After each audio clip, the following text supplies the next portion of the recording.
Bueno, buenas tardes para todos. Ya estamos en vivo en Facebook. Tenemos 60 personas que nos están viendo. Entonces vamos a dar inicio al evento. Hoy vamos a hacer el lanzamiento del foro Psicología y Vacunación contra el COVID-19 a cargo de Diana y Carolina. Diana Carolina Monroy Sánchez es psicóloga y es magíster en epidemiología de la Universidad del Bosque. Fue graduada con honores de la Universidad Católica y actualmente está pues vinculada e interesada en trabajar en temas de acceso a servicios de salud mental y se encuentra vinculada al grupo de investigación de medicina comunitaria y salud colectiva de la Universidad del Bosque. Diana Carolina Hernández Rodríguez es médica y cirujana, lo que hace este foro bastante interesante porque es un equipo interdisciplinar. Ella es egresada de la Universidad del Bosque y también es magíster en epidemiología. Actualmente pertenece a los grupos de investigación medicina comunitaria y salud colectiva de la Universidad del Bosque y también pertenece al grupo de otorrino y biología de la Universidad de los Andes y la Fundación Santa Fe de Bogotá. Ellas dos van a ser las primeras en inaugurar un foro en la comunidad PSI del Observatorio de la Psicología en América Latina. Y este es el lanzamiento de ese foro que trata sobre el mismo tema. Ellas también ya publicaron un artículo sobre esta temática en el observatorio que en un momento los invitaremos a conocerlo.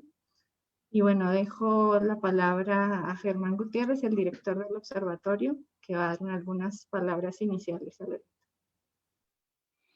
Gracias, Ana Lucía. Pues bienvenidos a este evento. Es un placer estar con ustedes el día de hoy. Tengo pues un gran gusto de que estemos hoy en este lugar porque no solamente es nuestro lanzamiento del primer foro en la comunidad de PSI, sino porque refleja y representa el inicio de nuestro trabajo pues con esa comunidad que ya desde hace algunos meses hemos venido trabajando, especialmente a través de la publicación de algunos artículos, incluyendo el artículo mencionado por Ana Lucía. Y en primer lugar, pues aparte de darles la bienvenida a este primer foro, quisiera señalar que OPAL es una iniciativa regional que busca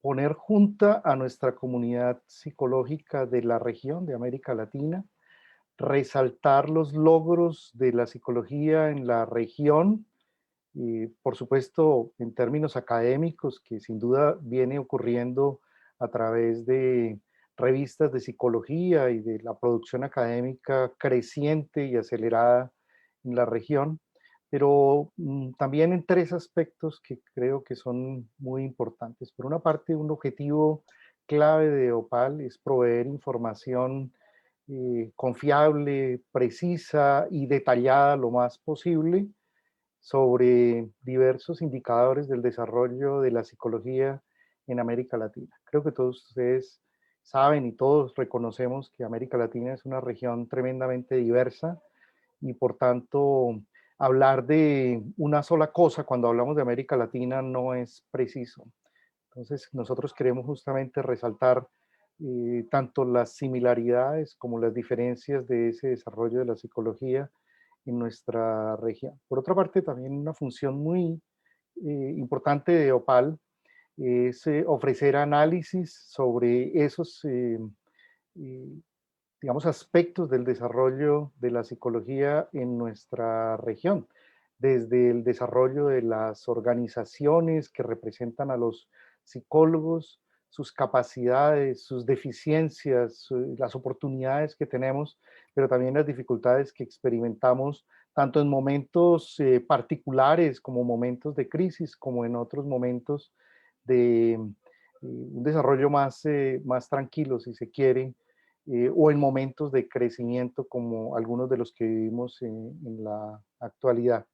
Y finalmente, OPAL quiere ser un espacio de encuentro de los psicólogos en América Latina, y ese espacio de encuentro queremos facilitarlo en este momento inicial del Observatorio de la Psicología en América Latina a través de los foros y los grupos de trabajo.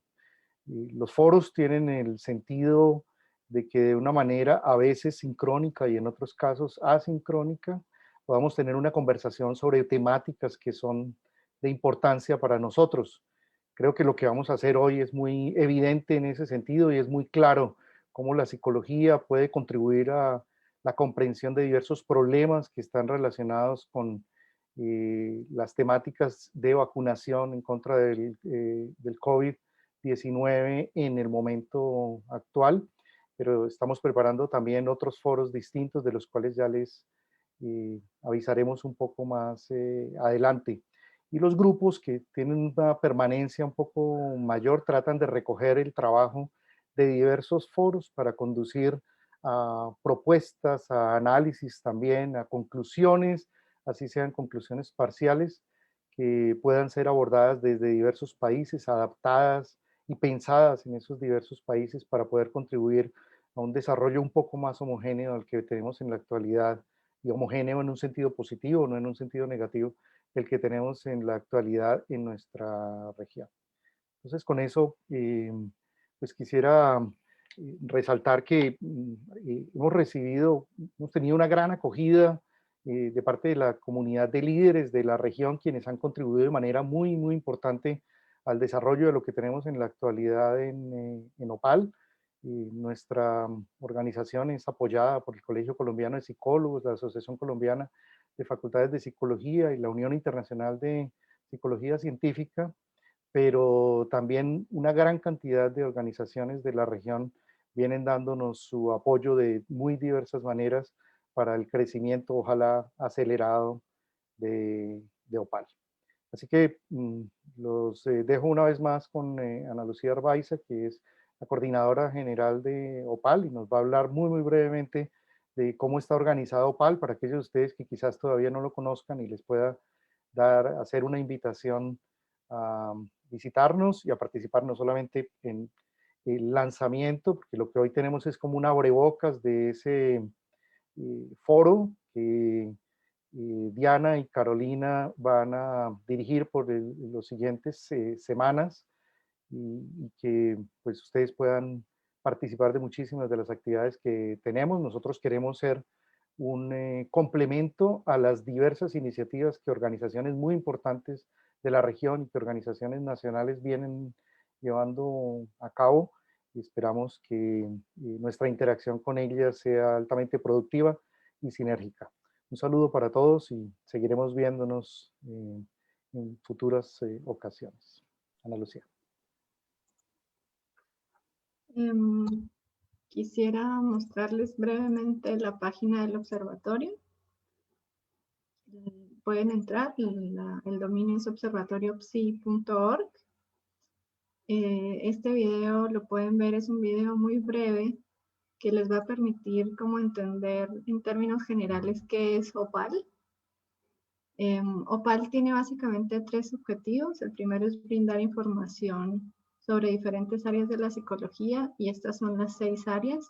Aquí ustedes pueden entrar a cada una de las categorías de información y buscar información de acuerdo con diferentes filtros.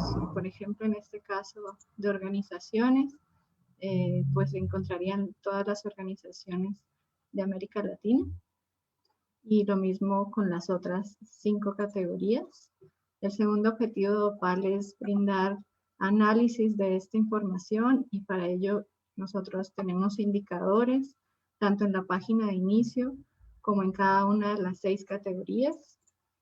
Y además tenemos otro tipo de información que son los artículos como este, que es el que les quería mostrar, que es sobre el tema de hoy, que es Psicología y Vacunación contra el COVID-19, escrito por Diana y Carolina. Y por último, el tercer objetivo de OPAL, que también tiene que ver con lo que vamos a hacer hoy, es establecer canales de interacción y de construcción de redes para integrar a la comunidad de psicólogos de América Latina, y para eso tenemos nuestra comunidad PSI. Entonces, la comunidad PSI es este espacio donde podemos integrarnos a partir de grupos y foros, y en este caso Diana y Carolina nos van a contar acerca del primer foro de la comunidad PSI, que se llama Psicología y Vacunación contra el COVID-19, así que les voy a dar a ellas ahora la palabra. Pues quisiera también de una vez agradecerles por todo su apoyo, por todo su interés en Nopal. Definitivamente Opal es una iniciativa en la que todos los psicólogos latinoamericanos debemos participar para que crezca. Es una iniciativa regional que no depende de una persona, sino del trabajo colaborativo y del interés de toda la comunidad. Así que pues ellas son el ejemplo de esto. Así que muchas gracias y bueno, adelante. Buenas tardes a todos. Mi nombre es, como ya me presentaron, Diana Carolina Hernández. Junto con mi compañera Diana Carolina Monroy, el día de hoy les vamos a presentar Psicología y Vacunación contra el COVID-19. De antemano, agradecerles a todos ustedes por estar aquí conectados, al Observatorio de la Psicología en América Latina por brindarnos este espacio, al doctor Germán Gutiérrez y a Ana Lucía Arbaiza, que nos colaboraron en todo este proceso. Bueno, ustedes en primera instancia se preguntarán qué hacen dos epidemiólogas, una psicóloga y una médica hablando acerca de este tema. Pues en esos cafés que solemos tomarnos con Diana surge esta inquietud de por qué unas personas se quieren vacunar y otras no. A diario vemos, o bueno, escuchamos comentarios acerca de esto, como por ejemplo, yo no me voy a vacunar porque pues igual nunca me he vacunado y así estoy bien. O ¿para qué me voy a vacunar? O tiene muchos efectos adversos. O por el contrario, doctora, ¿cuándo me van a vacunar? Entonces, a raíz de esto decidimos realizar el artículo que ya les presentó Ana Lucía y crear un foro que más adelante vamos a hablar un poco de esto y con toda la intención de que ustedes participen. Entonces, iniciaremos nuestra presentación. Este es el contenido que vamos a abordar el día de hoy. Primero, factores asociados a la vacunación. Segundo, datos de encuestas en algunos países. Tercero, modelo de creencias en salud. Y cuarto, papel de la psicología como ciencia y profesión. Entonces, les voy a hablar acerca de unos factores que están muy relacionados con la decisión de colocarse o no la vacuna. Esto no solamente es en la parte de COVID-19, sino se ha visto en todas las vacunas normalmente.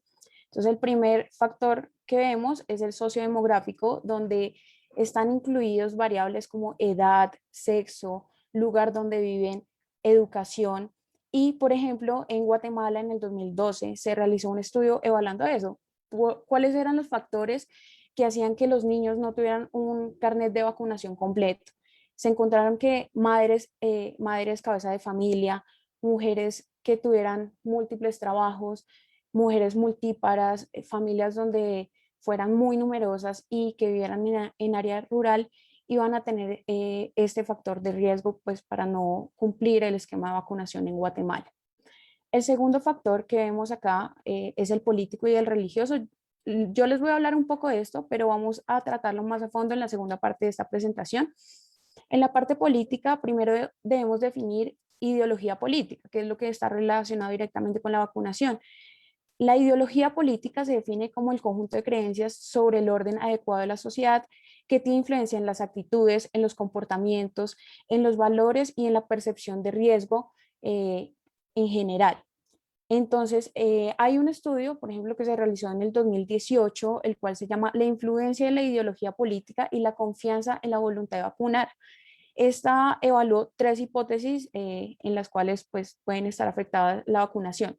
La primera hipótesis es que aquellas personas que tienen un pensamiento un poco más conservador tienden a no vacunarse o tener esa mala idea de la vacunación. ¿Por qué? Porque el perfil que ellos describen es de una persona que es un poco más con sensación de miedo, de riesgos, perciben mucho más el riesgo que una persona que sea liberal.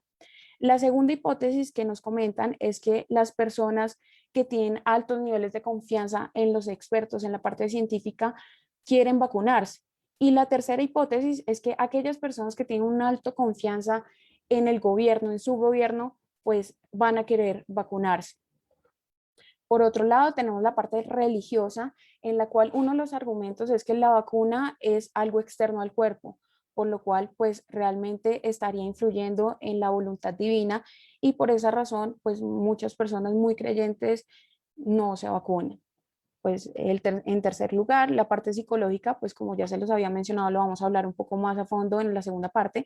Y viene el cuarto factor, que son los antecedentes históricos. Bien se sabe que a raíz en la historia de la medicina se han realizado estudios, experimentos en poblaciones que quizás hayan vulnerado sus derechos. Entonces, estas poblaciones tienden a tener un poco más de dificultad en aceptar o a vacunarse o a tratamientos porque conocen el antecedente. Entonces, por ejemplo, tenemos el estudio de Tuskegee, que fue realizado entre 1932 y 1972 en Alabama, Estados Unidos. Este estudio tomó aproximadamente 600 personas afroamericanas a las cuales se les decía que tenían la enfermedad de mala sangre sífilis. Entonces, en un inicio se les comunicó que iban a tener todo el apoyo para el diagnóstico, para el tratamiento, para sus familias y que realmente les iban a hacer un seguimiento de 6 a 8 meses. Resulta que cuando terminan esos 8 meses no consiguen esa información pues, que requerían, por lo cual decidieron extender mucho más ese tiempo de evaluación. Pero llama la atención que en 1947 ya se sabe que el tratamiento principal de la sífilis es la penicilina. Sin embargo, pues ellos decidieron no decirle nada a los participantes y continuar con su estudio. Entonces, estos son un claro ejemplo pues, de algunos antecedentes históricos que pueden influir en las poblaciones vulnerables. Y está claro la barrera de acceso que pues, influye en todo nivel en la parte de acceso a la salud. Entonces, tenemos claro que estos factores nos van a afectar en la parte de tomar la decisión si nos vacunamos o no.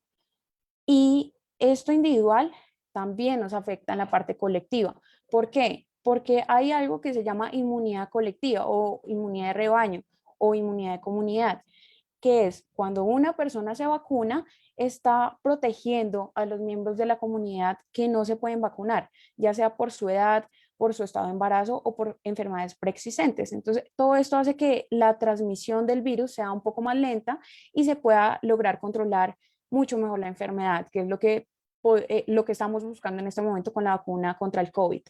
Para que esto ocurra, debe estar vacunado por lo menos el 70% de la población, que en América Latina ese 70% corresponde a 452 millones. Entonces, ya para poner un poco más en práctica estos factores, quería mostrarles unas encuestas que se realizaron en varios países en los cuales muestran la intención de vacunarse y en caso de que no tengan esa intención, ¿por qué lo harían? Y veremos que muchos de los factores que les nombré pueden estar incluidos acá. Entonces, esta primera encuesta fue realizada en febrero del 2021 por el Departamento Administrativo Nacional de Estadística acá en Colombia y nos muestra en la gráfica superior derecha de sus pantallas el 69.6% de los encuestados tenían la intención de vacunarse. Por otro lado, lo dividieron entre género, entre hombres y mujeres, y no hubo mucha diferencia. Sin embargo, en este tipo de encuestas siempre se ha visto que la mujer tiene una percepción diferente al riesgo, por lo cual tiende a disminuir como esa facilidad para la vacunación, para pensar en si me voy a vacunar o no. Y aquí lo podemos observar, de 70.3 en hombres y en mujeres 69.2. La segunda gráfica que se observa en la parte inferior derecha de sus pantallas está dividido por los grupos etarios y vemos que realmente tampoco se ha afectado por la edad la intención de vacunarse. Pero la pregunta es, ese 30% que no se quiere vacunar, ¿por qué razón no lo quiere hacer? El 61% comentó o dijo que creen que la vacuna puede llegar a ser insegura debido a los potenciales efectos adversos. La segunda razón es en el 16.6% es que no creen que la vacuna puede ser suficientemente efectiva. Y la tercera, que está aquí en el 3%, ya estuvo contagiado de COVID, por lo cual no requiero nuevamente de vacunación. Encontramos otras respuestas, como por ejemplo, creo que la vacuna va a ser utilizada para manipularme, o el coronavirus no es peligroso para mi salud. La segunda encuesta que les quería mostrar fue realizada por Ipsos en Perú entre agosto del 2020 y febrero del 2021. Se les preguntó si deseaban vacunarse. Llama la atención que en agosto del 2020 el 75% de los encuestados querían vacunarse, y ya en febrero en febrero el 59% pues quería vacunarse. Entonces bajó bastante esto. ¿Pero por qué razón? Se les preguntó cuál es la razón por la cual no se quieren vacunar. La primera, igual que la anterior encuesta, porque creo que hay muchos efectos adversos. La segunda, porque la vacuna fue realizada demasiado rápido y deben haber cometido errores. La tercera, porque la vacuna ha sido desarrollada por países que no me dan confianza. Entonces aquí vemos el factor político y también la parte de la no confianza en la ciencia, en la parte científica. Otras respuestas, porque mis creencias religiosas no me lo permiten, otro factor que ya habíamos visto, y nuevamente aparece porque ya me contagié de COVID y es improbable que me vuelva a enfermar. Esto es una creencia que se tiene a raíz de, pues, de las vacunas, la cual no es cierto. Y esta tercera encuesta, que fue realizada por el Instituto de Políticas Públicas en Salud en Chile, que fue realizada en febrero del 2020, pregunta qué tan riesgoso considera usted vacunarse contra el COVID, de 1 a 5. Más del 50% de las personas encuestadas presentan o creen que hay algún tipo de riesgo, ya sea medianamente o muy riesgoso.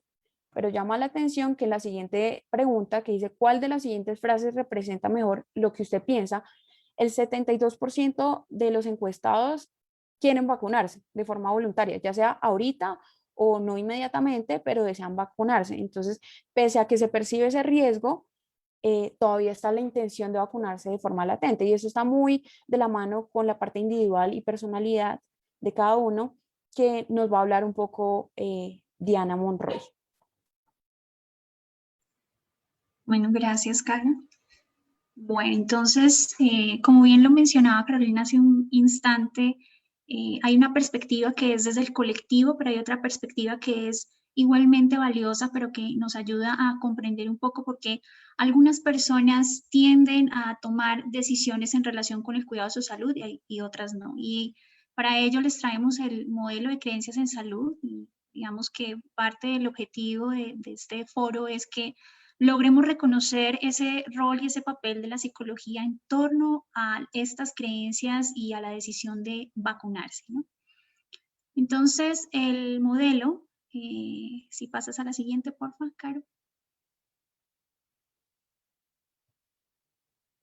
Listo. Entonces, bueno, este modelo ha sido como el modelo bandera, fue creado en los años 50, pero fruto de este modelo se han construido otros, por ejemplo, el modelo transteórico, y hay otro tipo de modelos que se han inspirado en este, ¿no?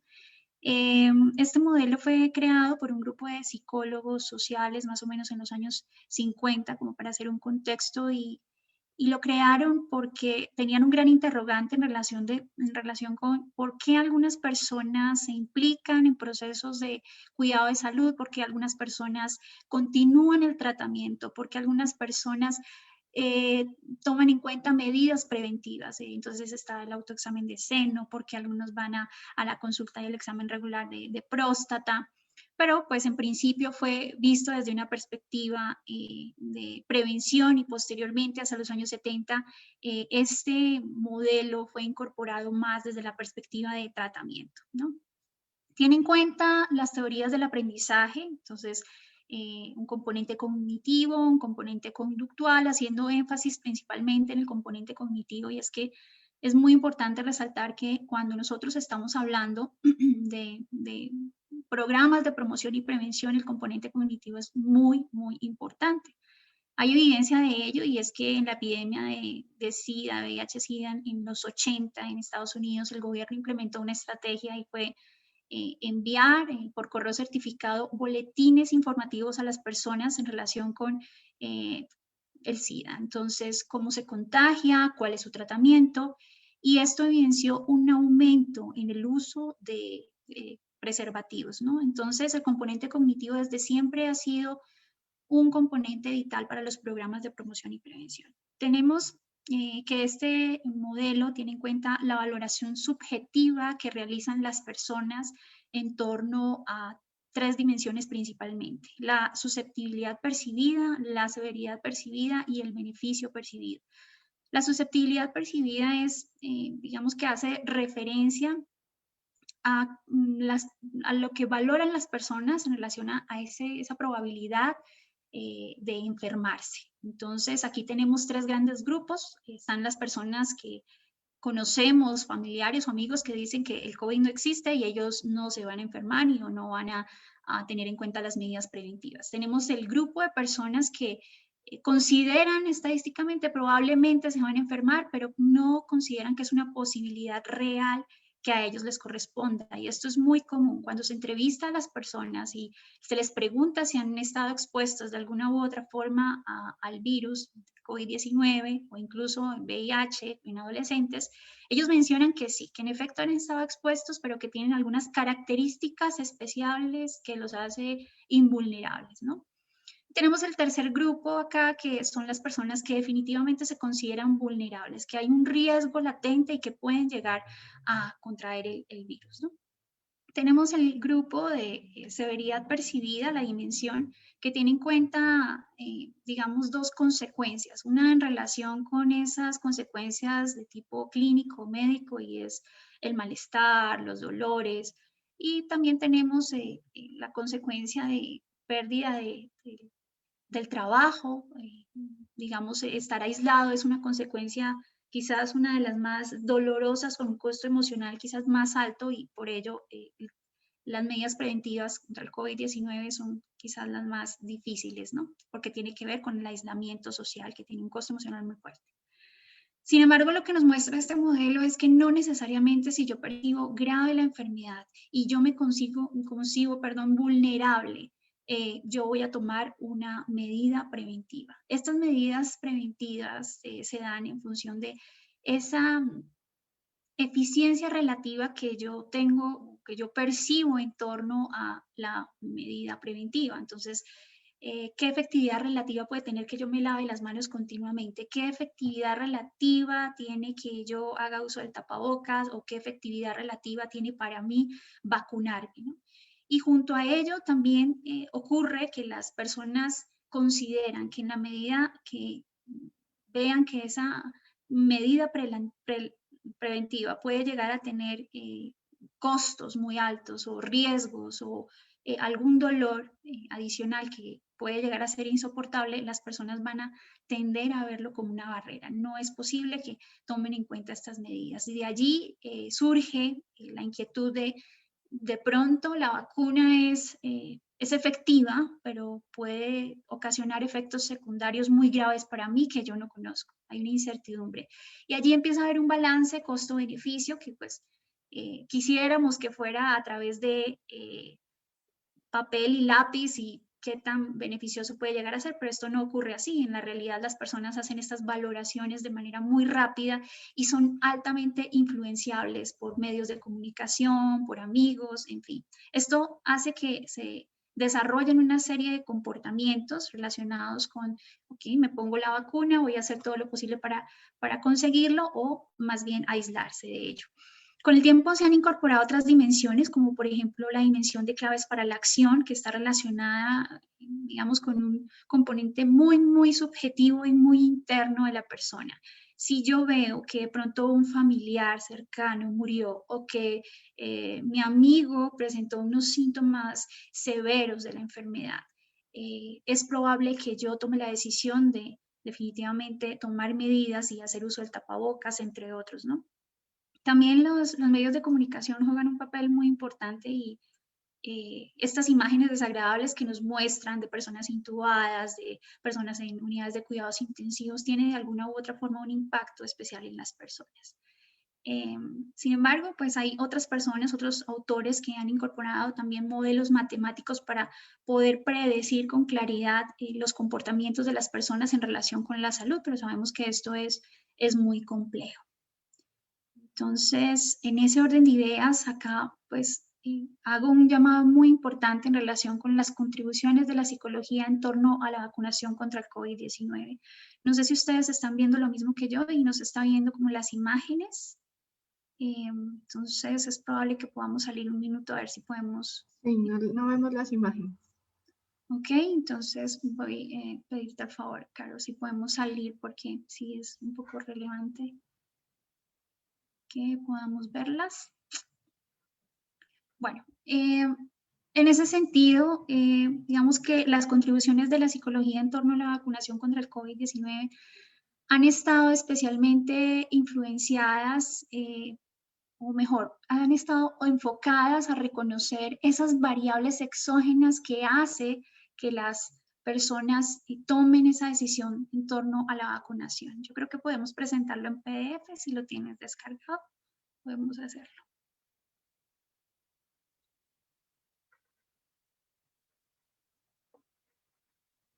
Y en ese sentido, pues hay 4 grandes variables que allí se han estudiado y en donde la psicología ha tenido un especial impacto en los últimos meses. Y ¿estás compartiendo? No, permíteme un momento, creo que ya. No sé si ahí ven mi pantalla. Ahí están viendo mi Sí. pantalla, Sí, perdón. ya vemos tu pantalla. Perfecto. Listo. Entonces, en ese orden de ideas les comentaba que la evidencia, aquí hay, digamos, unos artículos que nos orientan frente a cuáles han sido las principales inquietudes que han surgido sobre todo en las ciencias del comportamiento, ¿no? Y han girado en torno a 4 variables principales. Tenemos una primera que ya nos mencionaba Carolina hace un instante, en cuanto a la desconfianza en la institucionalidad. Yo que tanto percibo que la institución, los gobiernos, los ministerios en realidad me quieren cuidar aplicándome la vacuna. Hay otro tipo de variables que son en relación con las creencias conspirativas. Y esto es muy común cuando hay fenómenos que son de alto impacto en la sociedad. Entonces las personas suelen considerar que detrás de un fenómeno extraño hay algo oscuro, hay algo oculto, hay algo grande, hay algo que alguien me quiere ocultar. Y esto está muy relacionado con las creencias de tipo religioso. También tenemos las noticias falsas, que al respecto la OMS ha sido muy insistente en que podamos acceder, los profesionales de la salud, a una guía para poder manejar las noticias falsas, ya que estas influyen bastante en el comportamiento de las personas. Digamos, las creencias conspirativas están muy hacia Estados Unidos, incluso Europa, pero en Latinoamérica ocurre algo muy interesante en relación con las noticias falsas y los rumores. Acá lo manejamos más a nivel del rumor. Me dijeron que el Clorox me puede ayudar a prevenir el COVID o a manejar los malestares. ¿Sí? Hay como bastante. Y tenemos otra variable muy importante que también Carolina nos mencionaba con antelación, y es la incredulidad en la ciencia. Y esto es, digamos, por secuelas históricas que también nos mencionaba Carolina, y es que las personas tienen una desconfianza hacia los científicos, hacia la ciencia, piensan que esto es algo oculto, que no hablan con la verdad, y pues hay unos antecedentes importantes. Hay otras variables que están relacionadas con el razonamiento motivado y el efecto Dunning-Kruger.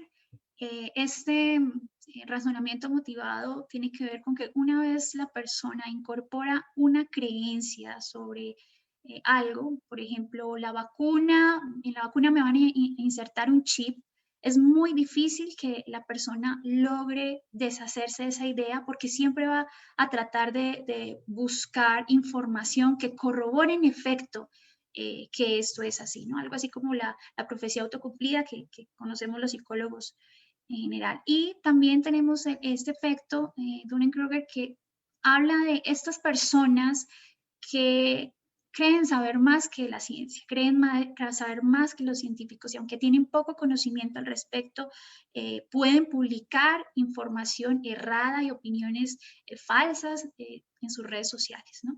Al respecto tenemos estos artículos que corroboran en efecto estas variables que les acabo de mencionar, que han sido como las más estudiadas en los últimos meses por las ciencias del comportamiento.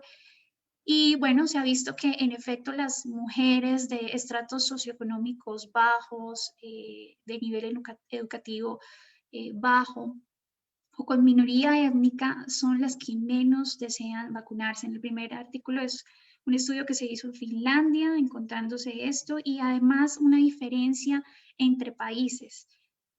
Se hizo la encuesta en Francia más o menos en junio de 2020 frente a si las personas querían vacunarse y optarían por vacunarse, y más o menos el 73% de la población, según la muestra representativa, dijeron que sí. Pero ya en diciembre 2020 y enero de 2021, cuando aplicaron la encuesta, esto se redujo al 52% aproximadamente. Y digamos que va en relación también, o van en la misma medida que Estados Unidos, quienes en un estudio también en una muestra representativa, solo el 54% indicaban pues la intención de quererse vacunar. Hay otros agregados, hay otras variables, como por ejemplo, creer en la medicina alternativa. También es, de alguna u otra forma, predice que las personas no quieran vacunarse. Y en Estados Unidos, por ejemplo, hay un fuerte movimiento antivacuna. Nosotros aquí en Colombia, en Latinoamérica, digamos que este movimiento no es tan intenso, pero sí ocurre en Estados Unidos bastante. También, bueno, tenemos, por supuesto, la credibilidad que tienen las personas en el gobierno, la creencia en esta información conspirativa que influye bastante a la hora de tomar la decisión. Bueno, en la siguiente diapositiva entonces les muestro un poco de, voy a quedar con este estudio en relación cómo la desinformación acerca del COVID-19 evidencia ciertos perfiles característicos, pero que están relacionados con la asociación, digamos, hay una asociación entre la creer en la ciencia o no creer, ¿no? Es una muestra de 660 personas en donde se tuvieron en cuenta 5 perfiles, ¿sí? Estos perfiles se sacaron de una lista de perfiles que tienen, narrativas que tienen en la Alianza para la Ciencia de la Universidad de Cornell. Entonces, la primera narrativa nos habla de aquellas personas que creen que a través de redes inalámbricas se puede transmitir el virus de COVID-19. Y en este sentido, algunos grupos de personas de Estados Unidos, de Canadá y de Reino Unido, lo que hicieron fue derrumbar, quemar unas torres de tecnología 5G. Adicionalmente, tenemos la segunda narrativa en la que creen las personas, y es que creo que esto es muy común acá en Colombia, y es en relación con que Gates orquestó el virus COVID-19, y para eso él está tratando de movilizar laboratorios para poder insertar un chip en las personas para dominar el mundo. Y ahí la narrativa del desarrollo del laboratorio, que es muy común también en nuestro país, en relación con este virus fue construido en un laboratorio y obedece a una guerra biológica. Y se ha encontrado que incluso funcionarios del alto gobierno de Estados Unidos y China han intercambiado twitters culpándose el uno al otro, ¿no? También encontramos la narrativa de restricción de la libertad, y esta llama mucho la atención porque no se refiere propiamente a COVID-19, el riesgo que tiene este virus, sino en relación con, están coartando mi derecho a la libertad porque me están diciendo, tienes que usar tapabocas, tienes que aislarte. Entonces la gente se siente coartada, ¿no?, en su derecho. Tenemos una quinta que obedece al consenso científico, y es que el virus es de origen zoonótico, transmisión de un animal a humano, Y estas narrativas fueron comparadas con 3 variables, ¿no? Está la confianza en la ciencia y los científicos, el compromiso religioso y la orientación política.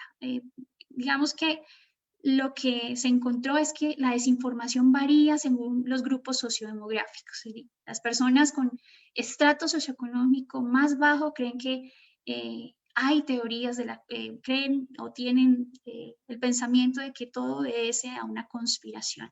Sin embargo, hay algo muy importante y en el que, digamos, quiero también llamar la atención, el papel de nosotros como psicólogos, el rol de los psicólogos, y es que el pensamiento analítico y un conocimiento científico básico, es decir, esa enseñanza básica que nosotros tenemos desde la básica primaria, desde el preescolar, influye en cómo nosotros podemos tener ese juicio crítico y evaluar que una noticia en efecto es verdadera o es falsa. Bueno, y en ese orden de ideas, cuando estos investigadores cruzan estas variables, estas narrativas con las variables que les mencionaba, surgen 4 perfiles.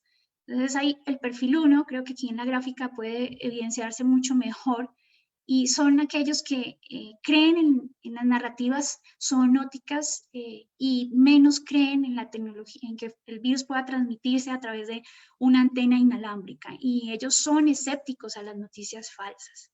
Tenemos un perfil 2, donde hay una fuerte creencia en las noticias falsas y especialmente en la narrativa 5G, que pues allí en el estudio mencionaban, bueno, hay unas teorías que pueden llegar a ser como plausibles, ¿sí? Que uno puede evaluar y dice, bueno, virus de laboratorio, guerra biológica, pero hay otras que causan muchísima curiosidad, ¿no? También creen en las narrativas zoonóticas este grupo de personas, y son las personas con menos confianza en la ciencia.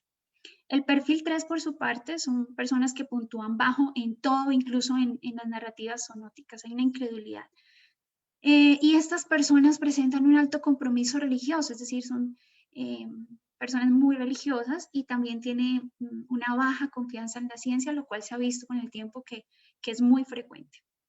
También tenemos el perfil 4, que es similar al perfil 2, y hay una credibilidad bastante alta para la mayoría de las narrativas, pero incluso para la narrativa 5G. Y digamos que aquí hay una baja confianza en la ciencia. La conclusión de este estudio que pues, les traemos el día de hoy, y donde queremos llamar la atención incluso para futuras investigaciones en el país, que sé que algunas se están gestando incluso desde el grupo de investigación, pero la necesidad imperiosa que tenemos nosotros los psicólogos en cuanto a conocer y reconocer cómo esas creencias influyen a la hora de tomar la decisión contra la vacuna contra COVID-19. Entonces aquí dice que confiar en la ciencia y los científicos parece estar muy asociado con una menor probabilidad de expresar un patrón de creencias en respaldo de narrativas que sean basadas en la desinformación. Ya para cerrar,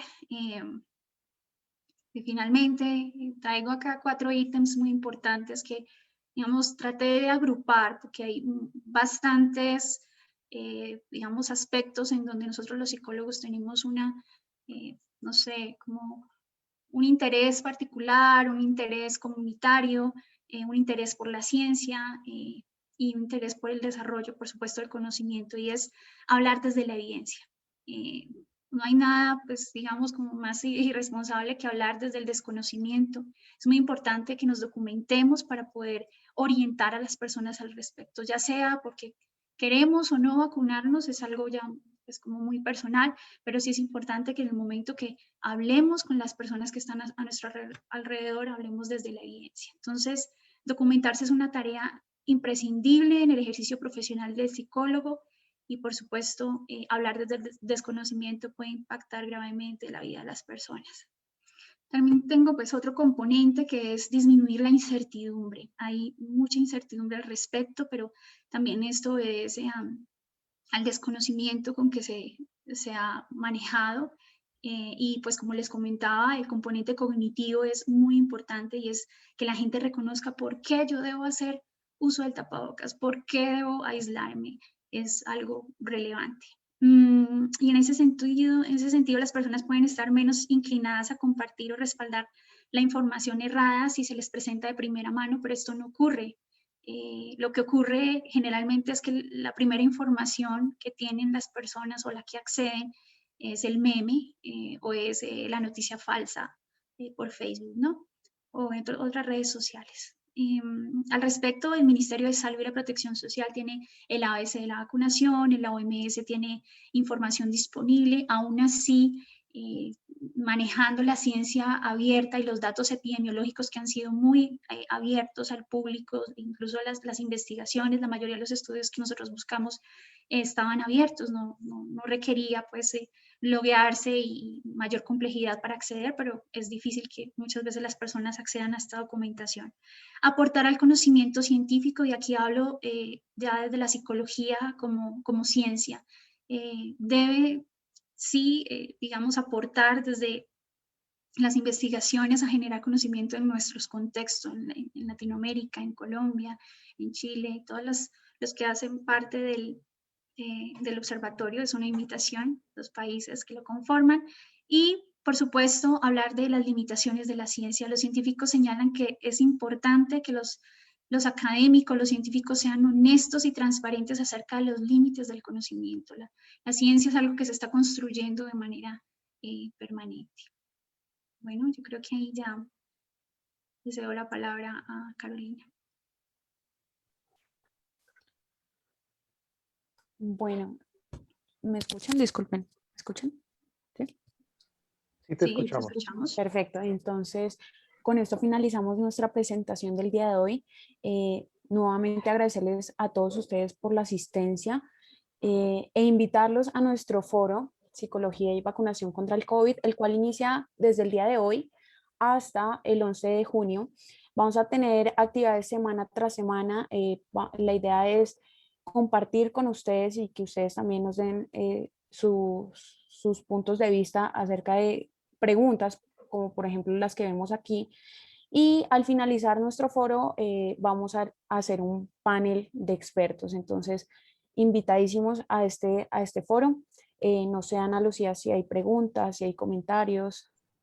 Sí, antes de abrir el espacio para preguntas o comentarios, quisiera pues nuevamente invitarlos a entrar al foro y contarles un poco cómo tienen que hacer este proceso de entrar a la comunidad sí y participar en el foro. Entonces voy a compartir la pantalla un momento. En el menú superior del observatorio ustedes encuentran aquí la opción para entrar a la comunidad sí. A mí me va a entrar directamente porque ya estoy registrada. Para las personas que no estén registradas les va a pedir un registro inicial muy sencillo. Una vez ustedes se registren, ya podrán encontrar la opción de grupos o foros. En este caso, entonces, iríamos a foros. Y aquí encuentran el Foro de Psicología y Vacunación contra el COVID-19. Y ya está abierta la primera pregunta. Este es un foro público, abierto a todos. Todos pueden participar. Así que lo que tendrían que hacer es entrar y ingresar su respuesta a partir de esta opción que estoy señalando aquí. Entonces, la primera pregunta es, ¿cuál es el mayor desafío en su país con respecto a la vacunación contra el COVID-19? Diana y Carolina van a estar todo este tiempo, estos 2 meses, 3 meses que dura el foro, participando y moderando sobre todo lo que ocurra en el foro. Así que, pues nada, los invito nuevamente a que participen en él.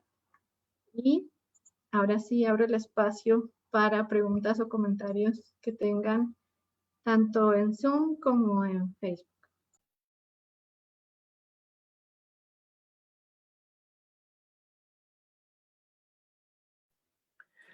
Ana Lucía, mientras las personas se animan para participar, y quisiera aprovechar para comentar algo que nosotros creo que tenemos como expectativa de los foros, y ciertamente es algo que hemos conversado con Diana y con Carolina. Y es que dado que el espacio no solamente de OPAL, sino del foro es un espacio para América Latina, nosotros sabemos que lo que ellas han preparado y comentado para hoy, que es apenas una fracción de lo que seguramente será argumentado y discutido en los siguientes par de meses en ese foro, seguramente presente variaciones importantes de país a país. Entonces, en parte, pues quisiera comentar eso, pero al mismo tiempo hacerles la pregunta, porque ustedes comentaban que, por ejemplo, en alguna parte o en algún punto señalaban que encuestas en América Latina sobre temas relacionados mostraban algunas similaridades, pero también quizás algunas diferencias que puedan estar relacionadas con algunos de los factores. Yo ahora estoy especulando solamente con algunos de los factores que ustedes ya han mencionado, con niveles educativos que sabemos que pueden ser variados en nuestra región, pero también inclusive con factores culturales. América Latina no es una única cultura, tiene variaciones importantes de orden subcultural, poblaciones diversas, tiene una gran cantidad de poblaciones vulnerables por diversas razones, pero también poblaciones diferentes, por ejemplo, de la zona andina a la zona atlántica, etcétera, en Brasil, Uruguay, Argentina. Entonces, me gustaría escuchar un poquito de ustedes sus expectativas en ese sentido y también qué se espera al final del foro y qué planean ustedes eh, obtener con esa conversación eh, hacia el final de esta tarea que esperamos no sea la única, pero ciertamente es la inicial en Opal.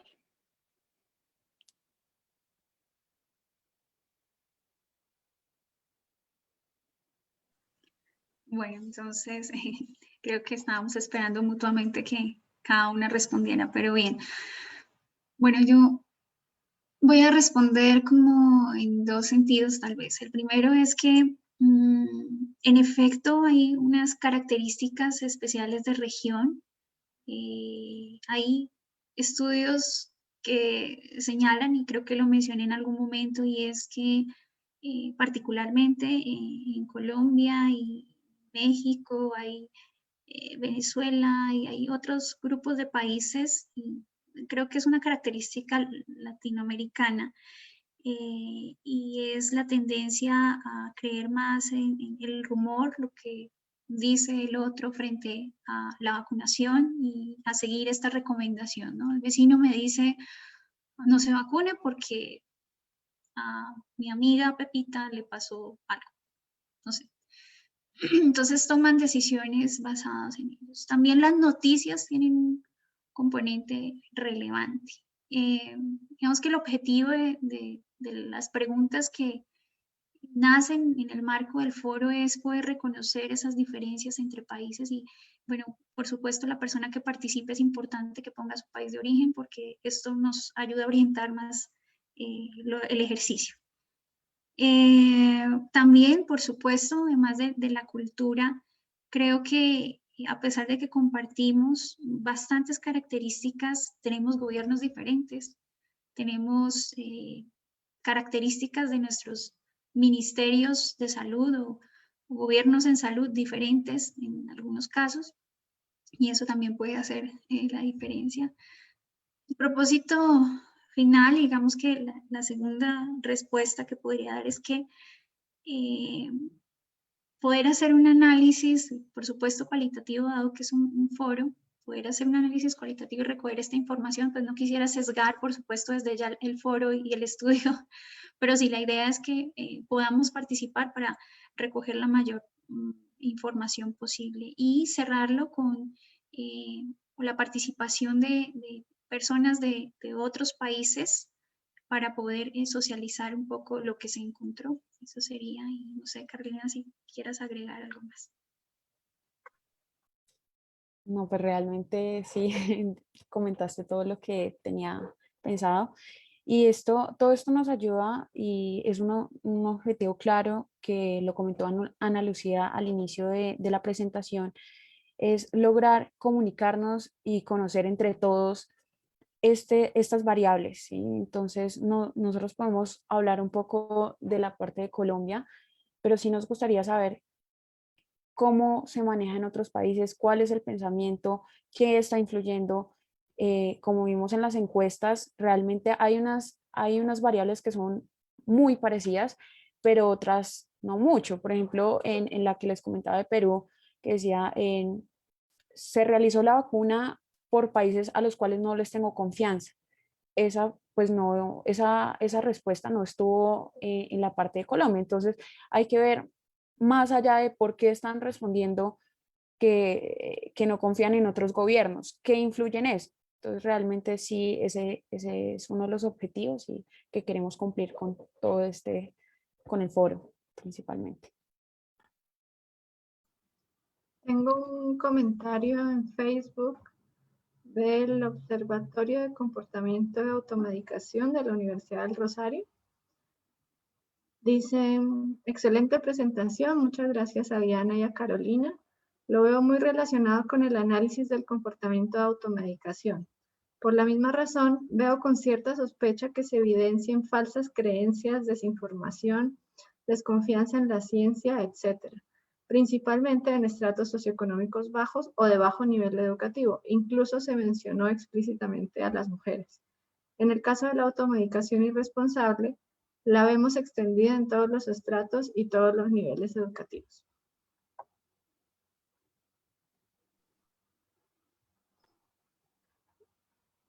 No sé si quieren. Adelante. Carolina, si quieres agregar algo. No, muchas gracias por el comentario. Y sí, realmente sí hemos muy relacionado y esto creo que lo hablo desde la parte médica, lo que yo veo día a día y sobre todo hoy en día con COVID es eso, la parte de automedicación y de me voy a la farmacia, me compro cualquier cosa o mi vecino me dijo y de hecho yo como les digo que lo veo a diario, cosas que uno dice, ¿cómo está acá? ¿Sí? Porque compran medicamentos que no están indicados y a unas dosis altísimas, o sea, horarios distintos a lo que realmente son. Entonces, sí está muy de la mano con esto que estamos comentando y los factores que nombré y todo lo que comentó Diana está totalmente relacionado con esto. Sí, hay algo interesante en relación con lo que mencionaban desde la Universidad del Rosario, grupo, y es que las mujeres, en el caso acá del estudio, aceptación o rechazo de la vacuna contra COVID-19, se presume que tiene que ver con embarazo o planificación. Entonces, las mujeres son resistentes. En cuanto a la medicación, que por lo que escuché se da más, o sea, se da equitativamente tanto en estratos socioeconómicos altos como bajos, habría que ver un poco qué automedicación es, ¿no? Es como que me duele la cabeza, voy a ir a comprarme una pastilla para el dolor de cabeza. No quiero hacer propaganda, pero una pastilla para el dolor de cabeza, ¿sí? O si, qué sé yo, está también, me imagino que el grupo de siento ansiedad y me recomendaron tomarme esta pastilla, ¿sí? Me imagino que eso va como en algunos niveles y debe haber, me imagino yo, algunas diferencias, algunas particularidades en función del medicamento y el uso de este, me imagino yo. De pronto esa sería mi observación y en relación con el comentario que se hizo. Yo tengo una pregunta para ustedes que yo sé que no va a tener una respuesta simple, pero me gustaría como saber su opinión como psicóloga médica y epidemiólogas de qué se podría hacer al respecto, y es todo este conocimiento que personas como ustedes están generando en torno a las razones que llevan a la gente, en este caso a vacunarse o no, pero en general a decisiones relacionadas con la salud. ¿Cómo hacer para que lo tengan en cuenta los tomadores de decisiones, los entes gubernamentales, no sé, en Colombia las EPS? O sea, ¿cómo creen que puede lograrse ese vínculo que de hecho es en parte un poco lo que busca de alguna manera el observatorio, ¿no? Como como generar un mayor impacto de lo que produce la psicología y lograr que sea escuchada por este tipo de actores, ¿no?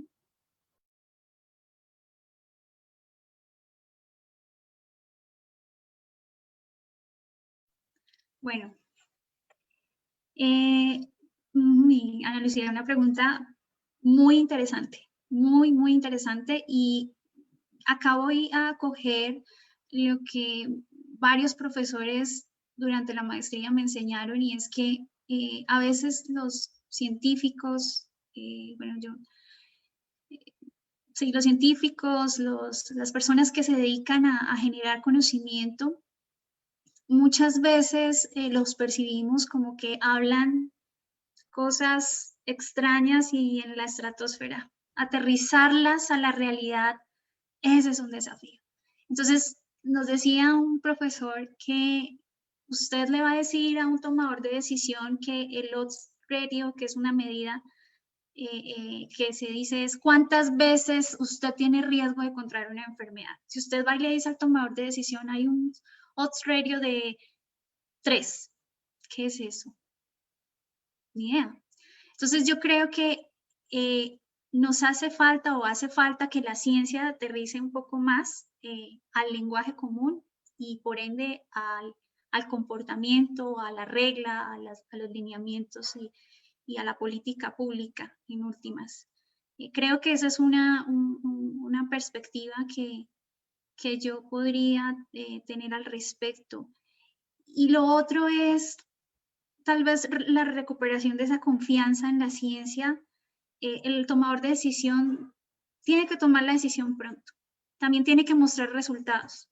También hay una perspectiva de la política allí que a veces no favorece que los resultados en la ciencia puedan ser llevados a terreno, ¿no? Temas económicos, y entre otros, ¿no? Entonces, podría responderte en esas dos vías. Yo creo que hay que recuperar la confianza en la ciencia. Por supuesto, ahorita nos estamos dando cuenta que los gobiernos están apoyando en la ciencia y tienen el epidemiólogo, los epidemiólogos o su grupo de virólogos al lado recomendando qué es lo mejor, lo más viable, y eso lo celebro bastante, pero aún hace falta. Quisiera Complementando, ay, perdón. No, adelante, Carolina. Yo iba a aprovechar para hacerle propaganda a otro de nuestros grupos, pero por favor termina con lo que ibas a decir. Gracias, doctor. Bueno, complementando un poco la idea de Diana, me parece que hay dos factores importantes en esa pregunta. Lo primero es, tienes que tener datos. Si uno no tiene datos, ¿qué va a comunicar? ¿No? Entonces, pienso que eso es algo que eh, en Colombia y probablemente en otros países de Latinoamérica podría llegar a hacer falta. Hay que reforzar un poco más de a dónde se están sacando los datos y si esos datos son reales, porque podemos tener muchos datos en las noticias y son reales o no son reales. Los están informando, claro, pero estamos informándonos de forma correcta.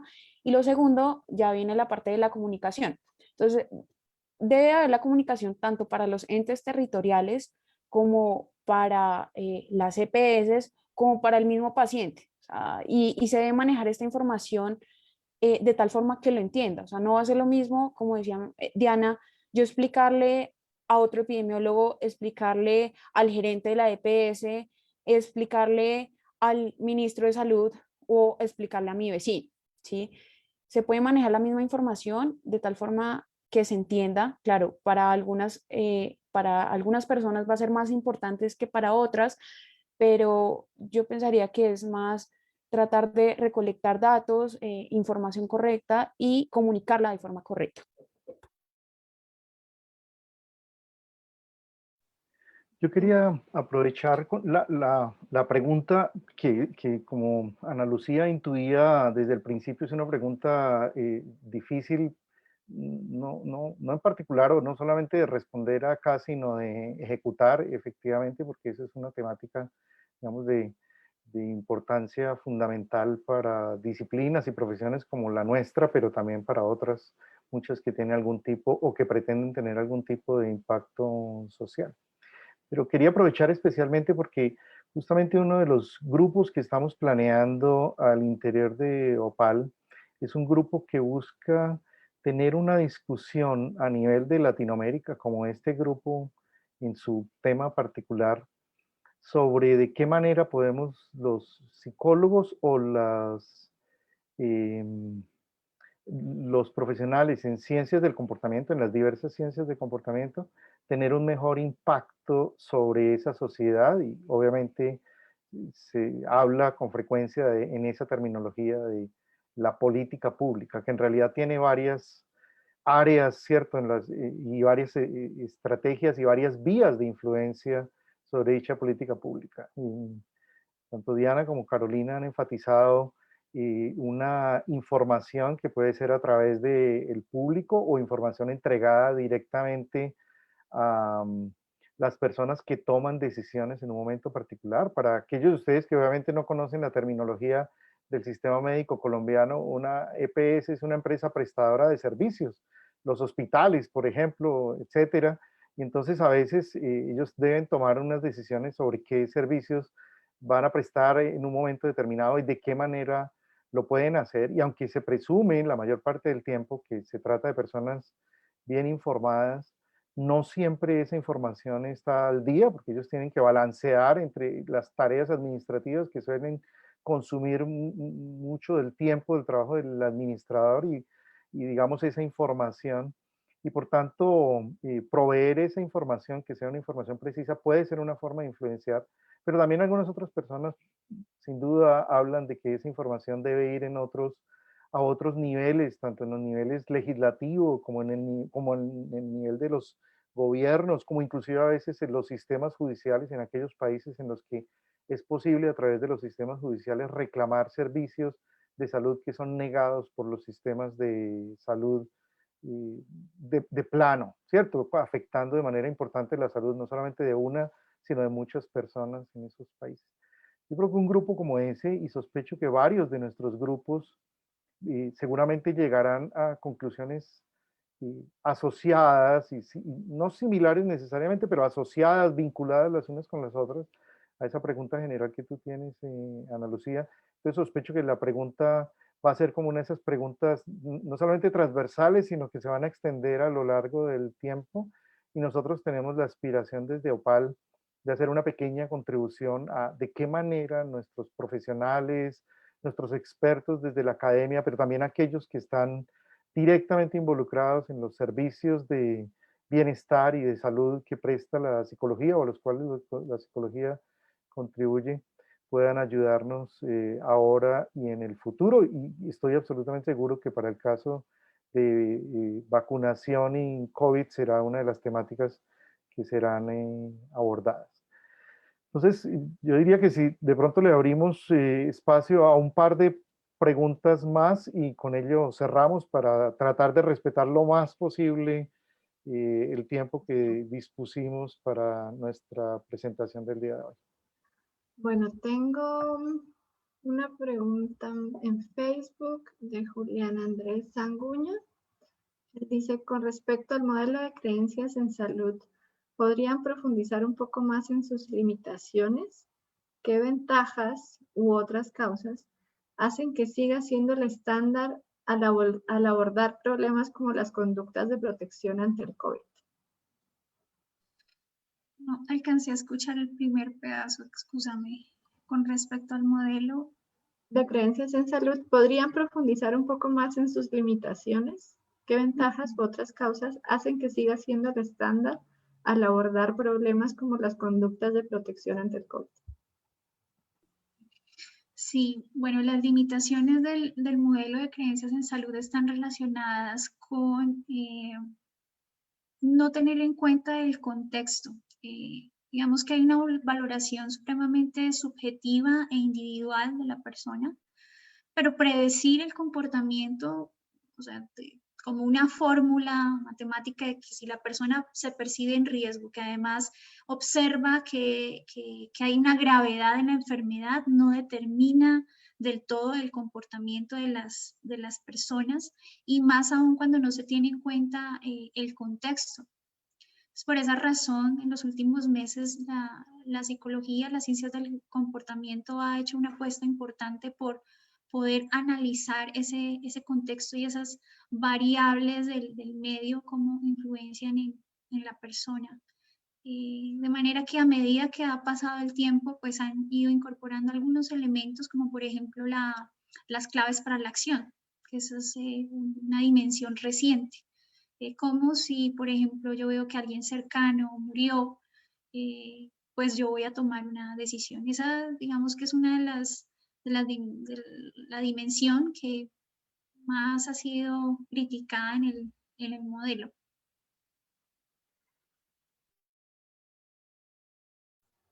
Ok, tenemos en Zoom una pregunta de Sebastián Pulido. Él pregunta, ¿en la automedicación se incluye también el uso popular de remedios caseros? Pues en países como Colombia, Perú o México hay un cierto conocimiento sobre medicina tradicional. Bueno, gracias por la pregunta.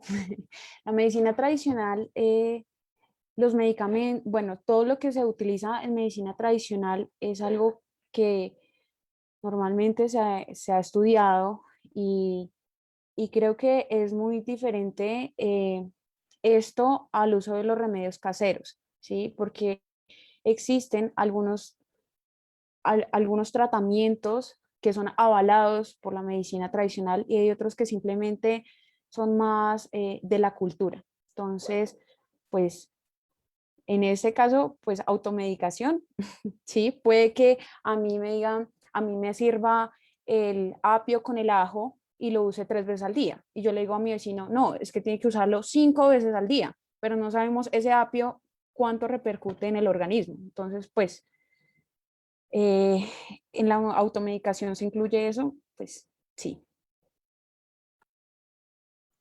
Ok, bueno, yo creo que entonces para no retenerlos más, con esto terminaríamos y pues volvemos nuevamente, como por quinta vez hoy, a invitarlos a participar en el foro.